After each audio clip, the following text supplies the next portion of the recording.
우리 모처럼 인사하겠습니다. 여러분에게 매우 어색한 시간인데요. 옆 사람과 인사하겠는데 우리 가족 맞죠? 이렇게 인사하겠습니다. 시작. 우리 가족 맞죠? 함께 예배하게 되어 행복합니다. 인사하겠습니다. 시작. 함께 예배하게 되어 행복합니다. 반갑습니다.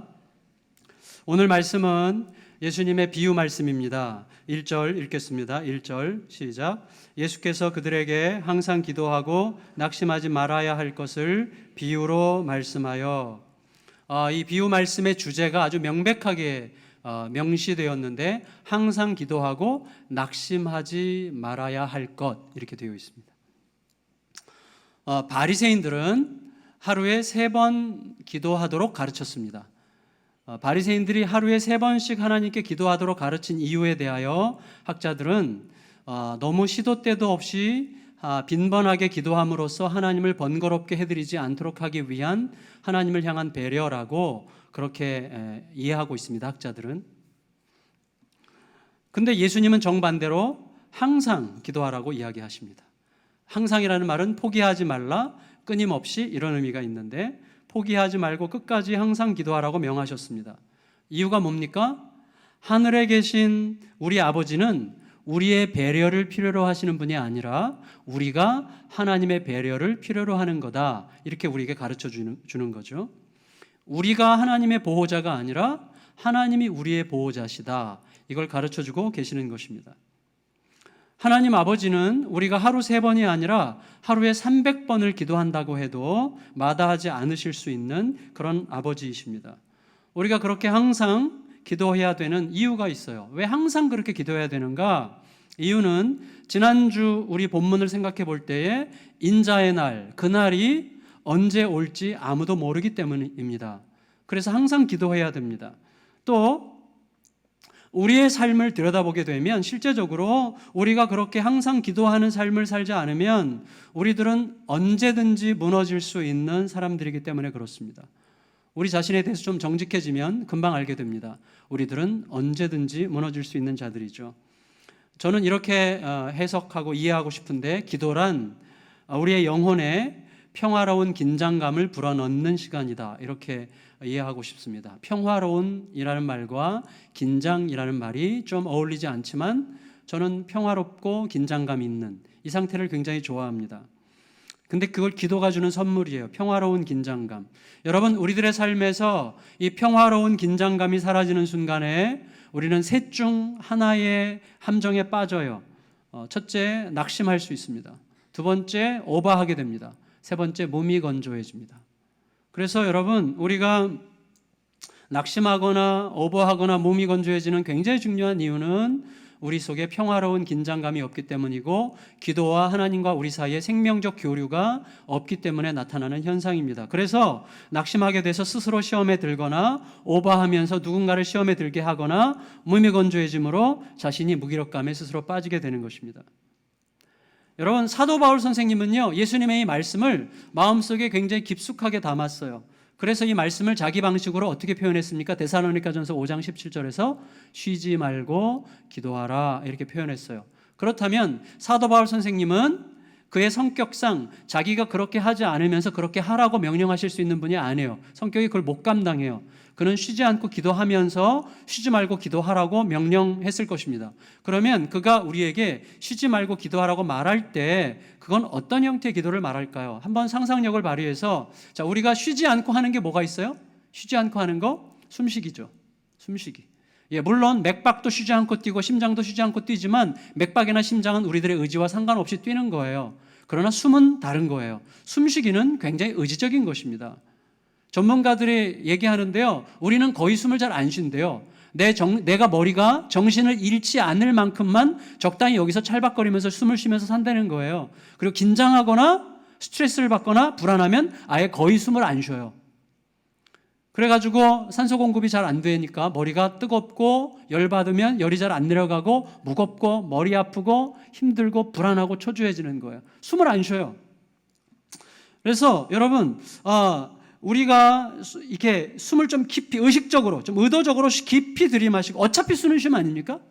어차피 평생 쉬어야 되는 숨이면 약간 의식적으로 이렇게 코로, 이왕이면 코로 깊이 들이쉬면 이제 이렇게 공기가 돌잖아요. 코로 깊이 들이쉬면서 뇌도 좀 식히고 이렇게 하면서 깊이 들이쉬고 입으로 깊이 내쉬는 것을 계속해서 하면 어떻게 되죠?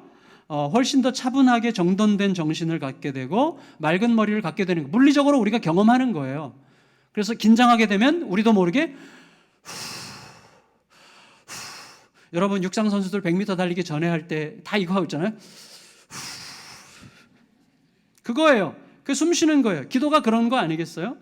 여러분 항상 기도하라는 말은 우리는 그저 늘 주절거려라 그 말이 아니라 의식적으로 깊은 숨을 쉬듯이 하라는 말이에요. 몸이 숨을 쉬지 않으면 죽어요. 건강한 몸을 가지려면 깊은 숨을 쉬어야 돼요. 마찬가지로 우리들의 영혼이 살려면 그런 방식으로 기도해야 되는 것입니다. 항상 기도하라는 말을 이렇게 이해할 수 있어요. 매 순간 하나님 지향성을 가지고 모든 생각을 매 순간순간 하나님께 조율해야 돼요. 우리들은 눈에 뭐가 자극이 들어오고 아픔이 들어오고 어떤 상처가 들어오면 무엇과 우리가 조율해요? 내 감정과 조율해요. 내 감정과 그 문제가 대화를 나누게 해요. 화나지? 응. 죽겠지? 응. 미치겠지? 응. 계속 화내. 이렇게 해서 내 감정과 계속 조율을 해요, 상황을. 그럼 기도는 뭐예요? 모든 생각을 순간순간 하나님께 조율하고 매 순간 하나님께 묻는 것을 의지적으로 단련하면서 사는 거예요. 항상 기도하는 거예요. 실제로 예수님은 공생애 시작하실 때 기도로 시작하셨고 공생의 마지막을 십자가에서 기도로 끝내셨습니다. 예수님의 모든 생은 기도로 시작해서 기도로 마쳤어요. 기도로 시작해서 기도로 마친 기도가 시작과 끝이었죠. 그런데 예수님께서 기도하되 낙심하지 않도록 주의하라고 하셨습니다. 이유가 뭐죠?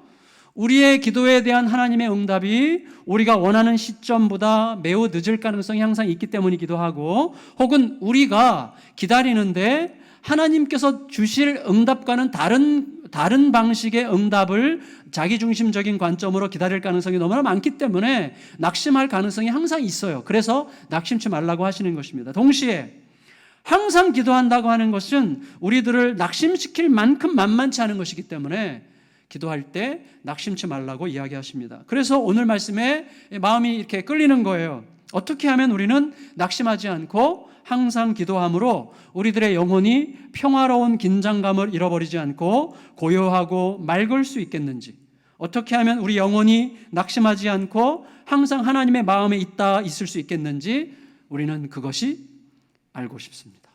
그래서 오늘 본문이 우리들에게 굉장히 중요한 면들을 가르쳐 준다고 생각이 돼요. 자, 예수님은 먼저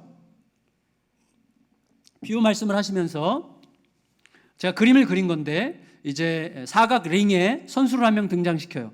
한 명의 선수가 등장하는데 이 선수는 대단한 선수예요. 세상 어떤 것도 뚫을 수 없는 방패를 가진 인물인데 2절을 읽겠습니다. 2절 시작. 이르시되 어떤 도시에 하나님을 두려워하지 않고 사람을 무시하는 한 재판장이 있는데, 자, 재판장은 지금도 권위가 좀 있지만 과거에 우리나라 60년대 70년대 때는 재판장, 판사 그러면 뭐 절대적 권한을 가졌죠. 우리는 근데 이 고대 사회에서는 재판장이 엄청나게 절대적 권한을 행사했는데 이 사람이 재판장이에요. 권세를 가졌어요. 그런데 하나님을 두려워하지 않고 사람을 무시하는 족속이에요.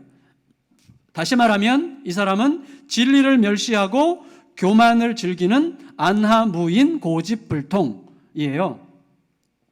여러분 생각해 보세요. 돈 많아, 권세당당해, 하늘 두려운 줄 모르는 성격이야. 사람을 멸시해. 자, 머릿속에 딱 누구 떠오르는 사람 있죠 지금? 그 사람이에요. 딱 떠오르는 그 사람. 여러분 그런 사람을 상대하는 거는 얼마나 부담스럽습니까? 물론 속으로 꼴사납다 이렇게 꼴사납게 무시하면서 대할 수도 있지만 일단 그런 사람은 만나는 것 자체가 꺼려지지 않습니까? 괜히 상대했다가 모욕당할까 봐 불안하고 힘들어집니다. 따라서 여러분 이 재판장은 하나의 심볼이에요. 상징. 이 재판장이 뭘 상징합니까? 우리 앞에 있는 어떤 현실, 우리 앞에 있는 어떤 인간, 우리 앞에 있는 어떤 문제를 상징하는데 도무지 내가 힘써볼 겨를도 없이 그냥 여기서 그냥 더 이상 가능성이 없기 때문에 놔버려야 될 것 같은 현실을 상징하는 게 이 재판장이에요. 여러분 우리로 하여금 이렇게 말하게 하는 사람들이 있어요. 다른 사람은 다 될지 몰라도 그 인간은 안 됩니다. 그 인간이 변할 것을 기대하는 것 자체가 교만이에요. 이렇게 말하게 하는 인간이 있어요. 어떤 주부는 이렇게 말하더라고요. 저는요, 내 남편이 변할 거라는 믿음을 버린 지가 오래입니다.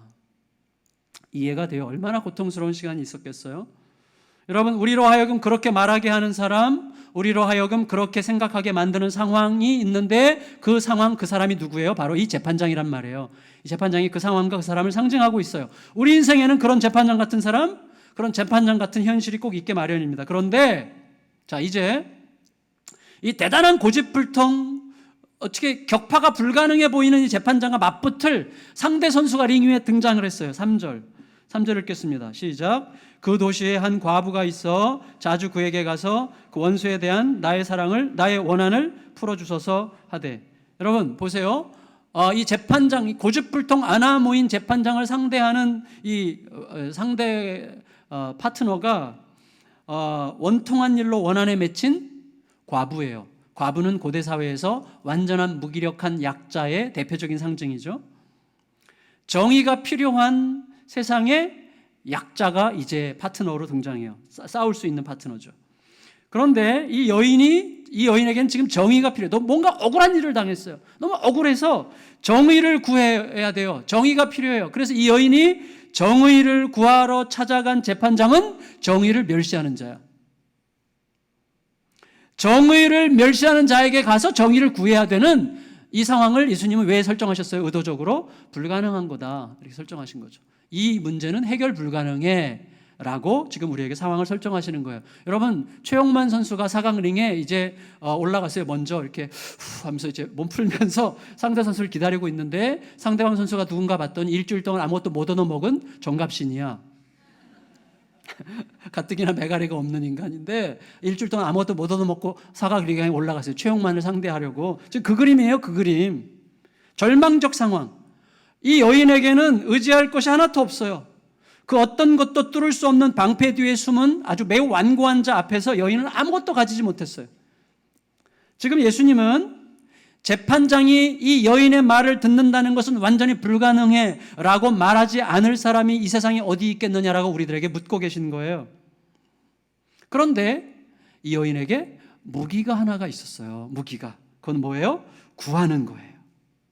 구하는 게 이 여인의 무기예요. 구하는 거. 이게 이제 포인트로 점점 들어가는데 여러분 보세요. 이 여인이 구한다는 것은요, 생각나서 구하다가 겁나면 말고, 용기 내서 다시 구하다가 면박과 수치를 당하면 다시 물러나고, 누가 옆에서 격려하면 다시 구하다가 다시 지치거나 협박을 당하거나 하면 다시 말고 하는 이런 식의 구하는 게 아니라, 얼마나 자존심이 상하건, 얼마나 수치를 당하건, 얼마나 거절을 당하건, 얼마나 지쳤건 관계없이 항상 쉬지 않고 끊임없이 낙심하고 포기하지 않고 구하는 거. 이게 이 여인의 무기였어요. 이 과부의 유일한 무기. 아까 우리가 읽었던 3절에서 이 과부가 그 재판장 자주 그에게 가서라고 할 때 이 가서라는 단어가 문법적으로 미완료형이에요. 미완료형. 무슨 뜻이에요? 문법적으로 미완료형은 뭡니까? 끝까지 쉬지 않고 반복적으로, 이런 뜻이에요. 반복적으로 갔다는 거예요. 예상대로 이 재판장은 여인의 말을 듣지 않습니다. 여인의 말에 귀를 기울이지 않아요. 아마 거들떠 보지도 않았겠죠. 하지만 하루가 멀다 하고 날마다 찾아오는 이 과부 때문에 재판장은 어느 날부터 신경이 쓰이기 시작했어요. 그리고 번거롭고 괴로움을 느끼기 시작했어요. 얼마나 괴로웠던지 급기야 과부의 원한을 풀어주고 이 괴로움에서 벗어나야겠다고 결정을 했어요. 4절 5절 읽겠습니다. 4절과 5절 시작. 내가 하나님을 두려워하지 않고 사람을 무시하나 이 과부가 나를 번거롭게 하니 내가 그 원한을 풀어주리라. 그렇지 않으면 늘 와서 나를 괴롭게 하리라 하였느니라. 성도 여러분, 이 재판장은요, 과부로부터 괴롭힘을 받는다고 느꼈어요. 괴롭힘.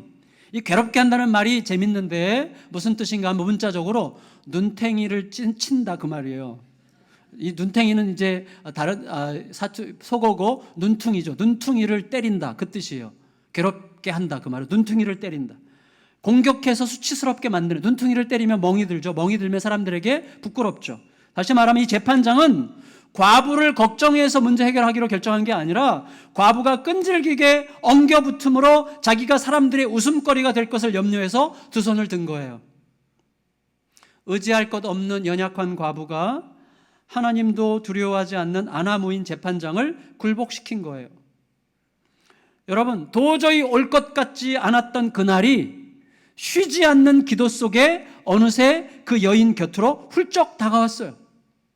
마찬가지로 저와 여러분들 앞에서도 도저히 올 것 같지 않았던 그날이 쉼없는 기도와 더불어 어느 날 훌쩍 우리 곁으로 오고야 말 것을 믿습니다. 그런 은혜가 임하시기를 축원합니다. 저는요, 작년 이맘때 늘 그리워했던 게 뭔지 아세요? 지금이에요. 전 작년 이맘때 지금 이 시간을 너무너무 기다렸어요.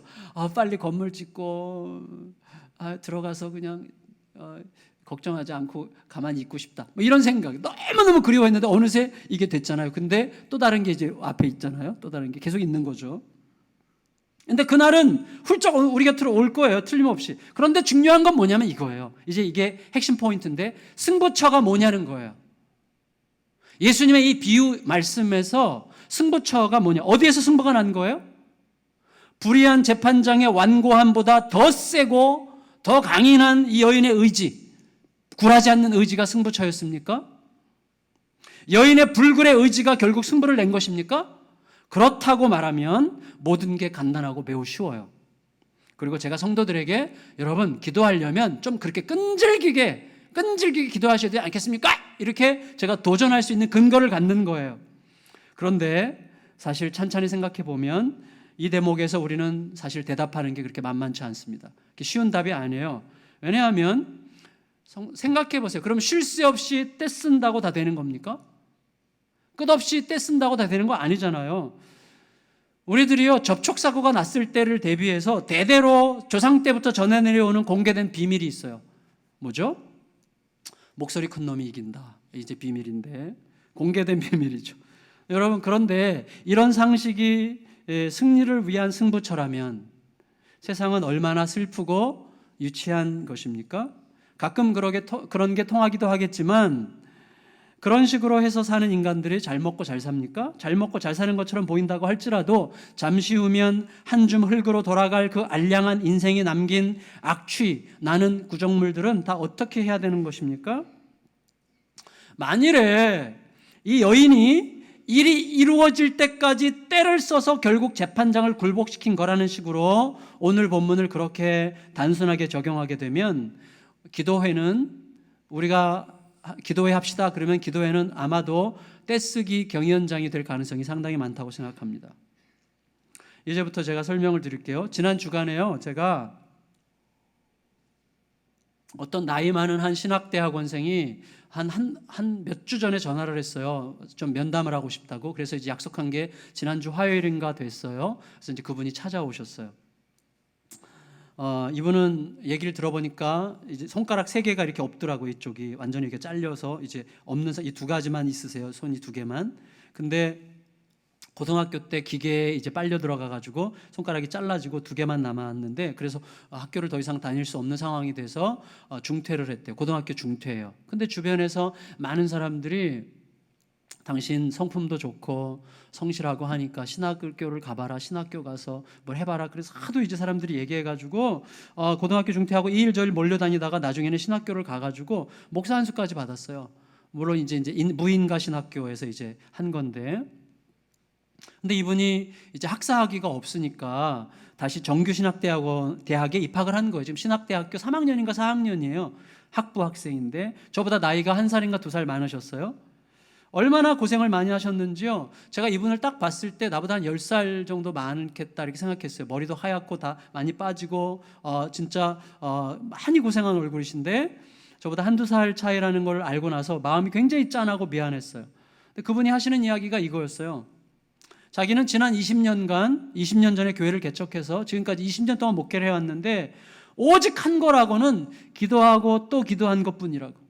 하나님은 기도하면 반드시 들으신다는 믿음 하나 가지고 진짜 무릎으로만 달려왔노라고 얘기했어요. 그런데 여전히 장애인 1명 앉혀놓고 목회하고 있는 자기 현실을 어떻게 보십니까? 이렇게 설명했어요. 너무 가슴이 아팠어요. 그러면서 이분이 말끝에 우리 교회에서 혹시 부교육자 생활을 할 수 없겠냐고 물으셨어요.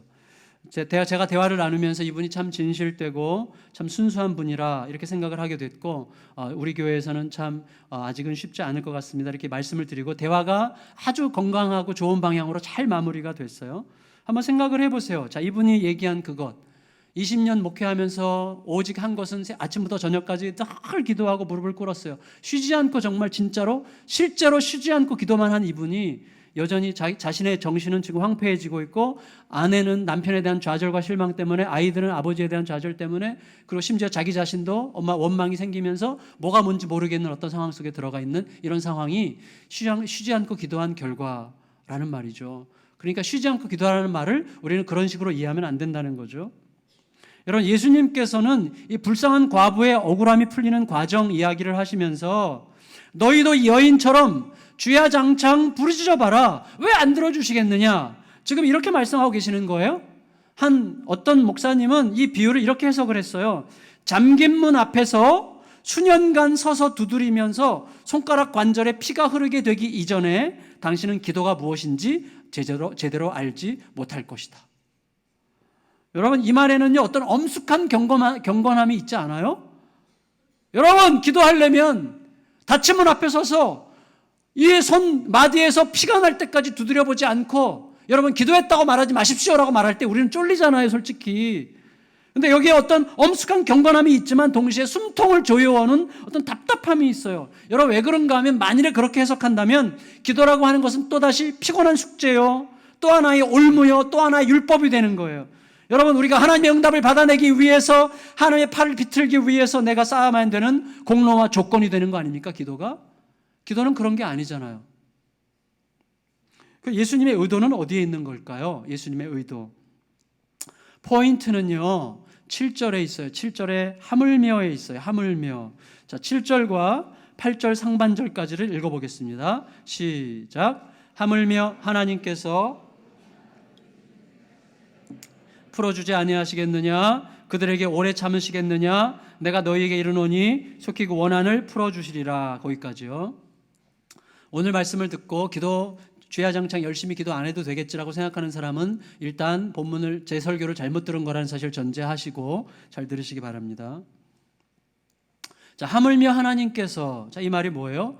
고집세고 완강한 재판장이 과부를 염려해서가 아니라 자기가 창피당할까봐 할 수 없이라도 그 간청을 들었다면, 너희의 연약함에 눈물 흘리시고 너희가 구하기 전에 이미 너희의 아픔과 문제를 알고 계신 너희 아버지께서는 얼마나 속히 너희들의 간구를 들으시겠느냐, 이렇게 말씀하시는 거죠. 정의를 멸시하는 자가 자기의 체면과 편안함 때문에 할 수 없이 정의를 시행하려고 했다면, 자기 자신이 정의 그 자체이신 하나님께서는 하나님의 정의를 구하는 성도들의 간청을 얼마나 신속하게 들으시겠느냐, 그 말씀 아닙니까? 자, 포인트는 어디에 있어요? 포인트는 재판장이 아니라 하나님께 있어요. 다시 말하면 예수님께서 지금 이 비유 말씀하실 때 포인트는 여인의 끝없는 간청이 포인트가 아니에요. 완고한 재판장의 변화도 포인트가 아니에요. 포인트는 뭐예요? 우리를 향한 하나님의 마음, 우리를 향한 하나님의 마음에 대하여 지금 이야기하고 있는 거예요. 그리고 그 하나님의 마음이 우리에게 믿음을 요구하고 계시다고 이야기하고 있는 거예요. 이게 8절 하반절입니다. 자, 그러나부터 읽을까요? 8절 하반절에 그러나부터 시작. 그러나 인자가 올 때에 세상에서 믿음을 보겠느냐 하시니라. 왜 예수님은 불현듯 갑자기 믿음 이야기를 하실까요? 핵심은 이건 것 같습니다. 여러분, 여인의 간청이 고집이 센 재판장에게 접수됐어요. 그 이유는 포기하지 않는 불굴의 의지로 끝까지 간청한 여인의 인내력 때문이 아니라 이 여인의 마음을 가득 채우고 있던 믿음 때문이었다고 지금 예수님이 말씀하시는 거예요. 자, 이 여인이 그렇게 끝까지 포기하지 않고 간청할 수 있었던 핵심에는 하나님에 대한 절대 신뢰가 있었다는 말씀이에요. 재판장의 고집보다 더 센 것은 여인의 불굴의 의지가 아니라 하나님의 신실하심에 대한 믿음이었다는 거예요. 지금 내가 억울한 것은 하나님도 인정해 주시는 억울함일 뿐만 아니라 하나님은 이 억울함을 반드시 풀어주실 것이라는 하나님의 신실하심에 대한 믿음이 여인의 가슴 속에 있었기 때문이에요. 자, 잘 생각해 보세요. 자, 이제 보세요. 잘 생각해 보세요. 고집스러운 상대가 있어요. 상대가 정말 고집스러워요. 그래서 제가 나의 그 강렬한 의지로 상대방을 뚫으려고 그래요. 그럼 상대의 고집과 나의 의지가 만나죠. 부딪히면 어떻게 됩니까? 전쟁이죠. 우리 그 전쟁 속에 사는 거거든요. 그의 고집과 나의 의지가 계속 부딪히는 거예요. 그도 자기가 옳다 그러고 나도 내가 옳다 그래요. 그의 고집과 나의 의지가 계속 부딪히게 되면 어떻게 됩니까? 낙심과 포기는 순식간에 찾아오게 되어 있습니다. 여러분, 우리들에게는요, 뛰어넘을 수 없는 한계들이 있어요. 그건 저도 똑같아요. 굴욕, 누구로부터 당하는 굴욕, 멸시, 분노, 억울함. 여러분, 이거 뛰어넘는 거 거의 불가능합니다. 솔직하게 인정해야 됩니다. 그것들 앞에서 우리들의 의지는 완전히 무기력해져요. 그 모든 것을 뛰어넘게 하는 유일한 힘은 오직 하나님의 선하심에 대한 신실한 믿음뿐이에요. 무슨 말이에요? 내가 당한 굴욕을 안 보는 거예요. 내게 임하는 사람들의 멸시 앞에 눈을 감는 거예요. 분노의 소리를 안 들어요. 내 속에서 억울하다 말하는 신음소리도 안 들어요. 물론 어쩔 수 없이 보여요. 어쩔 수 없이 들려요. 하지만 또다시 눈을 감고 또다시 귀를 막고 오직 하나님만 바라보고 하나님께만 귀를 기울이기로 결정합니다. 그때라야 우리들은 기다릴 수 있고 견딜 수 있고 또다시 시작할 수가 있어요. 절대로 안 됩니다. 그 길이 아니면 불가능해요. 여러분, 여인은요, 재판장을 상대한 게 아니에요. 하나님을 상대했습니다. 고집세고 사람을 능멸하는 재판장을 상대했더라면 이 여인은 진작에 굴욕감과 수치심으로 인해서 진작에 낙심하고 포기했을 거예요. 수로보니게 여인이 개 취급하는 예수님 앞에서 수치심에 도망가지 않은 이유가 뭡니까? 예수님을 하나님으로 봤기 때문이에요. 중요한 겁니다. 여러분, 하지만 하나님으로부터 이 여인은 들었어요. 그래도 가서 구해라. 그 말씀을 계속 들으면서 그렇게 말씀하시는 하나님을 신뢰했기 때문에 끝까지 굴하지 않고 구할 수 있었던 거예요. 승부처는 여인의 억센 의지가 아니라 하나님의 신실하심과 그 신실하심에 대한 믿음이었어요. 그게 승부처예요. 예수님께서 지금 이 비유에서 설정하신 상황이 뭐예요? 불가능한 현실이라고 하는 바위가 있고 거기에 하나님의 뜻대로 하는 기도라고 하는 계란이 있어요. 그 이야기를 하고 계시는 거예요. 여러분, 계란은 바위를 상대할 수 없습니다. 우리가 늘 상상하잖아요. 계란으로 바위가 깨지는 걸 상상하지만 그건 솔직히 말하면 완전히 불가능한 겁니다. 계란으로는 바위를 깰 수가 없습니다. 그게 현실이에요. 불가능한 거예요. 계란은 바위를 상대할 수 없지만 그러나 그 사이에 하나님이 계신 거예요. 하나님이.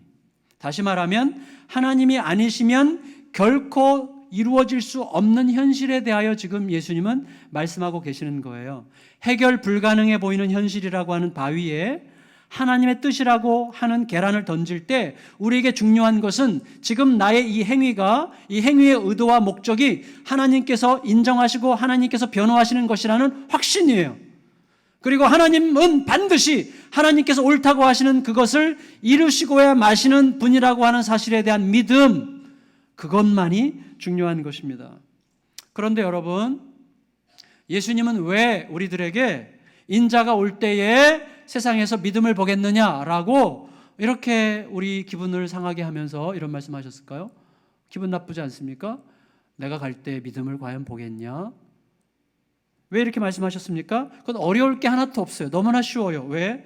우리들이 살아가는 모습을 보면 금방 알 수 있습니다. 여러분, 우리 자녀들을 온전한 믿음으로 기다려준다고 하는 것은 얼마나 불가능해 보입니까?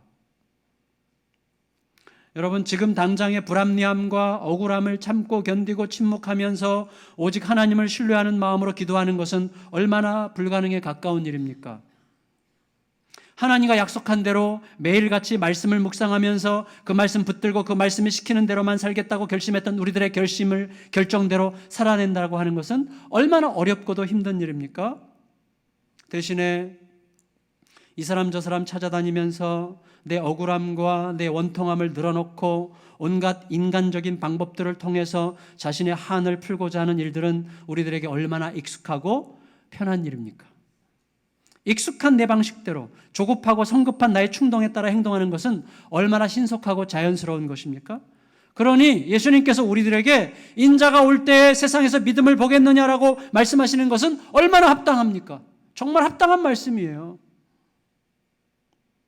여러분, 우리가 작년 2월 달에 김지찬 교수님 모시고 말씀 사경회했는데 그때 교수님 통해서 우리가 배운 것 하나가 있어요. 의인은 오직 믿음으로 말미암아 살리라 했을 때 그 믿음이라는 말이 뭐라고요? 에무나라고 하는 히브리어는 뜻이 버틴다, 견딘다라는 뜻이에요. 그 단어가 어디 쓰였어요? 모세가 아말렉과 전쟁할 때 두 팔을 들면 이겼어요. 그런데 팔이 자꾸 힘들어서 내려오니까 아론과 훌이 양쪽에서 받치고 끝까지 버티고 견뎠어요. 이 버티고 견딘다, 이게 믿음, 에무나예요. 이게 에무나. 여러분, 믿음은 버티는 겁니다. 하나님만 바라보고 버티면서 끝까지 견디는 게 믿음이에요. 근데 왜 우리가 못 견뎌요? 재판장을 보고 있기 때문이에요. 이 여인이 재판장을 상대했더라면 끝까지 그렇게 구하지 못했을 거예요. 그러나 하나님을 상대했기 때문에 구할 수가 있었던 것입니다. 여러분, 그런데 불행하게도 우리들의 가장 큰 연약함은 못 견디는 거예요. 내 자존심이 건드려지는 것을 못 견딥니다. 내 생각과 다른 것을 수용하고 받아들이는 것을 못 견딥니다. 누구로부터 지적질 당하는 것을 못 견딥니다. 고집불통 같은 재판장과 연약하고 무기력한 과부 사이에서도 반드시 하나님은 귀 기울여 들으시고 옳고 선한 것을 이루고야 마시는 분이라는 사실을 믿고 끝까지 기다리는 그 시간을 우리는 못 견딥니다. 그래서 내가 어떻게 해버려야 돼요. 못 견디는 것이 곧 뭐예요? 믿음이 없는 거예요. 그래서 인자가 올 때 세상에서 믿음을 보겠느냐? 이렇게 말씀하고 계시는 것입니다. 여러분, 따라서 이 시간에 우리들은 다시 한번 마음을 정해야 됩니다. 마음을 정합시다. 저도 똑같아요. 우리는 재판장이라고 하는 불가능한 현실을 상대하는 게 아닙니다. 그 인간을 상대하는 게 아닙니다. 그 인간의 고집과 내 자존심이 만나는 순간 내 자존심은 상하고 두렵고 불안해서 금방 낙심하고 좌절하고 더 이상 구하기가 싫어집니다. 하나님과만 상대하게 해달라고 은혜를 구하고 지속적으로 연습해야 됩니다. 끝없이 우리는 하나님과만 상대하는 거예요. 여러분, 과부가 상대한 것은 재판장이 아니라 하나님이셨어요. 하나님만 상대한다는 게 뭐예요? 끝없이 묻는 거예요. 하나님, 오늘도 구하러 갈까요? 가라. 그러면 가고, 가만히 계시면 가만히 있고, 오늘도 구할까요? 그러면 구해라. 그럼 또 구하는 거예요. 그것이 전부예요. 그런 의미에서 기도는 질문과 순종입니다. 기도는 질문과 순종이에요. 저는 결코 재판장을, 그의 고집을, 그의 불쾌하고 오만한 태도를 상대하지 않습니다. 오직 하나님만 상대하고, 그리고 하나님이 재판장을 상대하시게 하는 거예요. 하나님이 판단하시고 하나님이 결정하시고 하나님이 역사하시게 하는 거예요. 그런 의미에서 재판장은 과부의 끝없는 간청 때문에 과부의 억울함을 풀어준 게 아니라 하나님의 이끄심 때문에 그렇게 마음먹은 거라는 사실을 여러분 잊지 말아야 됩니다. 그건 100% 진실이에요. 과부를 쫓아내면 돼요. 재판장이 못 들어오게 하면 돼요. 근데 어떻게 과부를 보면서 내가 풀어줘야 되겠다는 생각을 했겠어요? 하나님이 이끄셨기 때문이죠. 여인도 그것을 알았을 거예요. 자신의 굉장한 의지와 노력과 인내가 자신의 간청을 재판장에게 관철시킨 게 아니라 하나님의 역사가 그것을 가능하게 한 것이라는 사실을 여인은 알고 있었습니다. 제가 추석이 가까울 때마다 꼭 생각나는 스토리가 있어서, 간증이 있어서 여러분과 나누겠는데, 이전에도 한두 번 나눴어요. 그리고 제자반 공부할 때 꼭 나누는데, 안산 동산교회에 계신 권사님인데, 그때 제가 제자훈련 할 때 같이 이렇게 여러 사람이 둘러앉아서 기도를 하는데, 그때도 추석 전주였어요. 추석 전주. 권사님이 자기 고민을 얘기했어요. 자기 친정엄마랑 원수같이 지내는데 친정엄마를 안 본 지가 5년 되었고, 친정엄마는 자기를 굉장히 멸시하고 욕을 하고, 그리고 모처럼 가도 그렇게 못 잡아먹어서 안달인 그 친정엄마랑 안 본 지 5년이 됐어요. 근데 제자훈련을 하다 보니까 자꾸 가야만 되겠다는 생각을 하게 되는 거예요. 저희들이 같이 기도하고 나서 같이 마음의 응답을 받았어요. 이번엔 가십시오. 가되 친정엄마를 상대하지 말고 오직 하나님만 상대하세요. 그래서 친정엄마가 무슨 얘기를 하든지 간에 들리긴 해도 그냥 나한테 하는 얘기라고 듣지 말고 그냥 어때 땅에다가 쏟아낸다고 생각하고 당신은 계속 하나님이 뭐라고 내게 말씀하시는지만 들으라고 이야기를 했어요. 근데 이 권사님이 용기를 내서 한번 해보겠다고 그랬어요. 추석 끝나고 와서 완전히 우리가 눈물바다가 됐어요. 이분이 어떻게 했는가 하면 추석 때 갔어요. 막 벌벌벌 떨면서 갔대요. 너무나 두려워서, 불안해서. 그 싸납고 입에서 육두문자가 나오는 엄마를 상대하는 게 너무나 싫었어요. 그래도 엄마 만난 자리에서 떨면서도 엄마가 아니나 다를까 막 욕을 해대기 시작했는데 이 권사님이요 계속 기도를 한 거예요. 하나님, 눈은 엄마를 보며 속으로 계속 기도한 거예요. 하나님 어떻게 할까요? 지금 어떻게 하죠? 저희 얘기를 들으면서 내가 어떻게 해야 됩니까? 어떻게 해야 됩니까? 계속 물었대요. 근데 어느 순간 갑자기 엄마한테 사랑한다고 말해라. 말도 안 되는 소리가 들린 거예요. 근데 이렇게 말도 안 되는 소리일수록 하나님의 음성일 가능성이 많습니다. 정말로 그래요. 내가 듣기 좋은 소리는 하나님의 뜻이 아니고 내가 스스로 만들어내는 소리일 가능성이 많습니다. 그래서 갑자기 권사님이 어떤 감동이 오든지 순종하기로 우리가 약속했기 때문에 무조건 엄마한테 갔어요. 엄마 앞으로. 엄마가 막 얘기하는데 그러니까 뭐야? 영적 이니셔티브를 딱 쥐는 거예요. 이게 크리스찬이에요. 하나님의 말씀대로만 살겠다고 결정하면 영적 주도권을 다른 사람이 가져가지 않아요. 다른 사람들에게 휘둘리지 않아요. 내가 쥐죠. 어머니한테 갔어요. 떨면서도 갔어요. 가고 엄마를 끌어안았어요. 엄마보다 힘이 좀 더 세니까 꽉 끌어안았대요. 엄마 꼼짝 못하게. 엄마 사랑해. 그랬대요.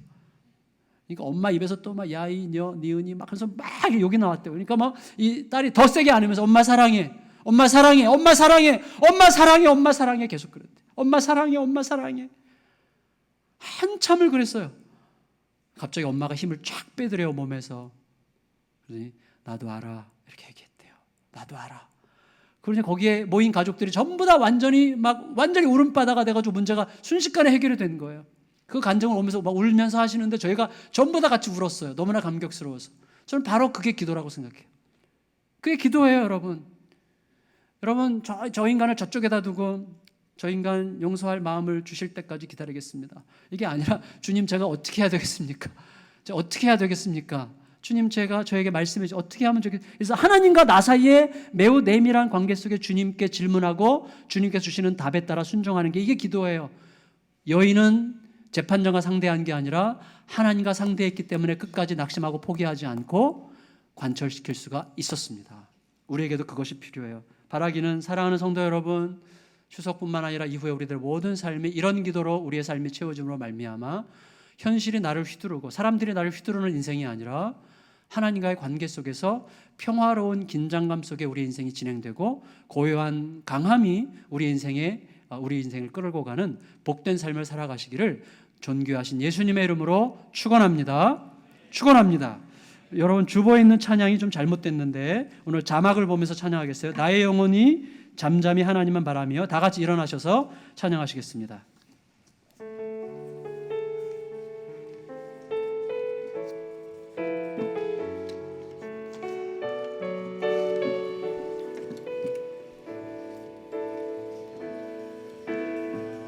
나의 영혼이 잠잠히 하나님만 바라며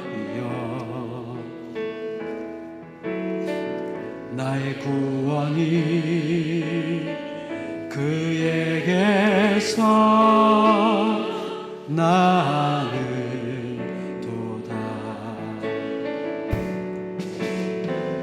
나의 영혼아 잠잠히 하나님만 바라라.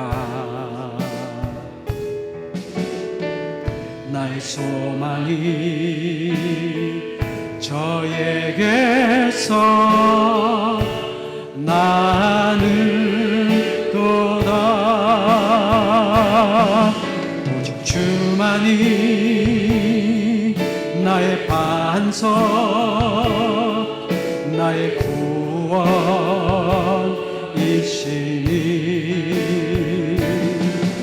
오직 주만이 나의 산성 내가 요동치 아니하리.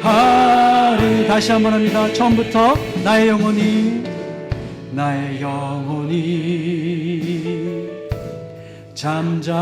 잠잠히 하나님만 바라며 나의 구원이 그에게서 나는도다.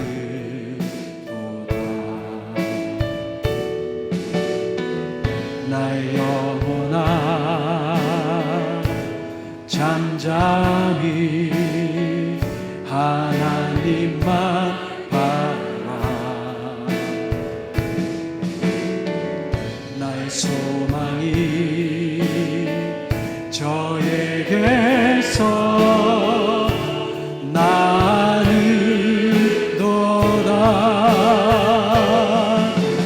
주만이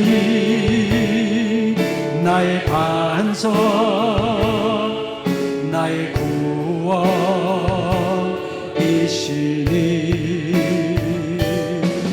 오직 주만이 나의 산성,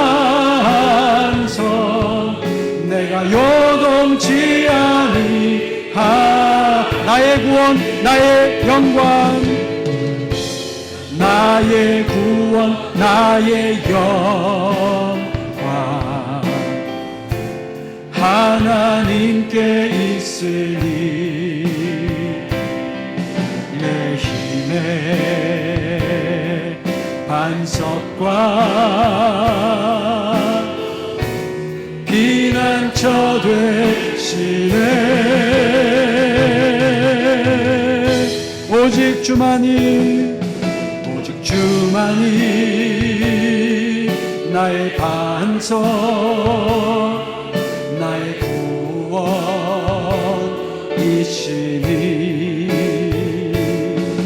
오직 주만이 나의 산성, 내가 요동치 아니하리.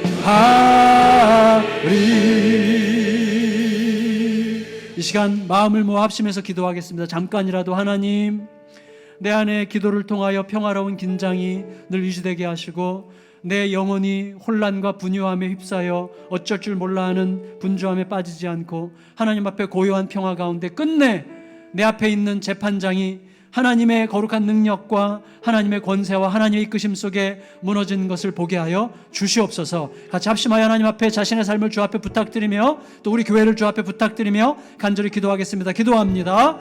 존귀하신 아버지 하나님, 은혜를 감사드리며 간구합니다. 아버지 하나님, 함께하여 주시옵소서. 주님, 우리의 삶을 주 앞에 올려드립니다.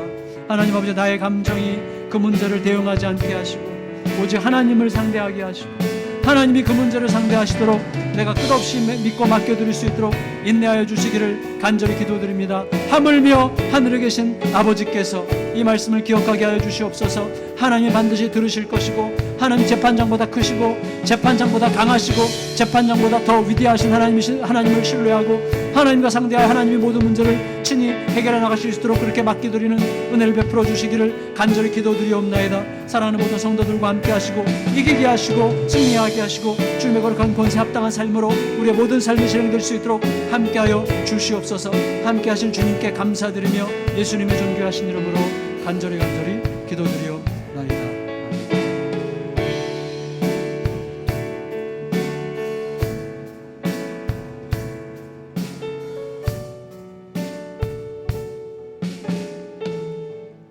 아버지, 사랑하는 성도님들, 이제 우리들의 일상으로, 가정으로, 직장으로 또 해야 할 일 가운데로 돌아갑니다. 하나님, 우리의 진짜 전쟁터는 바로 그곳이고 또 진짜 예배가 이루어지고 진짜 교회가 되어야 될 곳은 바로 그곳입니다. 그곳에 성령님 역사해 주시옵소서. 하나님께 끝없이 묻고 답하고 또 하나님께서 주시는 감동을 따라 순종하는 이 단순하고도 그리고 거룩하고 깊은 삶을 통해서 하나님, 우리의 삶이 어떻게 하나님의 거룩하고 존귀한 이끄심을 따라서 인도되는지를 명백하게 보는 한 주간의 삶이 되게 하여 주시옵소서. 하나님, 우리의 감정이 모든 상황과 접촉하지 말게 하시고 주님을 향한 기도가 현실을 만나게 하는 그런 삶을 살게 하여 주시옵소서. 성도들과 함께 하시고 승리케 하시고 하나님 아버지, 다음 주에 우리가 만날 때는 정말 승리한 얼굴로 만나도록 함께 하실 것을 믿습니다. 하나님께서 역사하시고 동행하실 것을 믿사오며 존귀하신 예수님의 이름으로 간절히 기도드리옵나이다. 아멘. 우리 구주 예수 그리스도의 은혜와 하나님의 사랑과 성령의 감동, 교통, 위로 함께 하시는 역사가 사랑하는 모든 성도들과 영원토록 함께 하시기를 간절히 축원하옵나이다. 아멘.